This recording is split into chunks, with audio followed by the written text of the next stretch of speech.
ముక్కోటి ఏకాదశి వైకుంఠ ఏకాదశి శుభాకాంక్షలు. ఈ సృష్టి మొదలు అయినప్పుడు విష్ణు నాభి నుండి బ్రహ్మదేవుడు ఉద్భవించాడు. బ్రహ్మదేవుడు పుట్టిన తర్వాత విష్ణుదేవుడు వేదాలను ప్రసాదించాడు. ఆ వేదాలను మధుకైటవులనే రాక్షసులు దొంగిలిస్తారు. ఆ వేదాలను సముద్రంలో పడేస్తారు మధుకైటవులు. బ్రహ్మదేవుడు విష్ణుదేవుడికి మొదలు పెట్టుకుంటాడు. అప్పుడు బ్రహ్మదేవుడు మధుకైటవులను వైకుంఠం రమ్మంటాడు.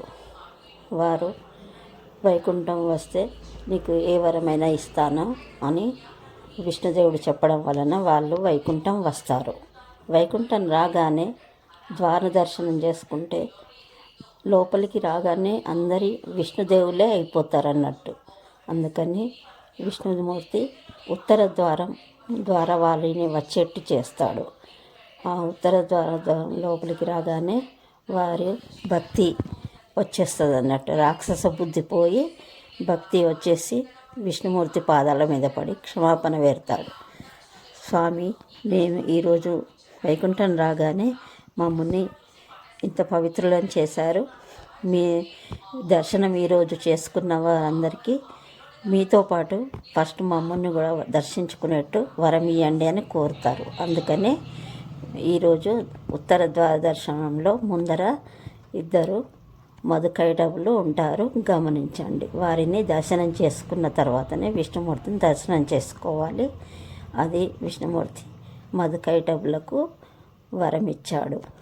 అప్పటి నుండి వైకుంఠ ఏకాదశి రోజు ఉత్తర ద్వార దర్శనం ద్వారా దర్శనం చేసుకున్న వారందరికీ మరుజన్మ ఉండదు, పాపాలన్నీ నశిస్తాయని విష్ణుమూర్తి స్వయంగా చెప్పాడు. కాబట్టి ఈరోజు అంత ప్రత్యేకత.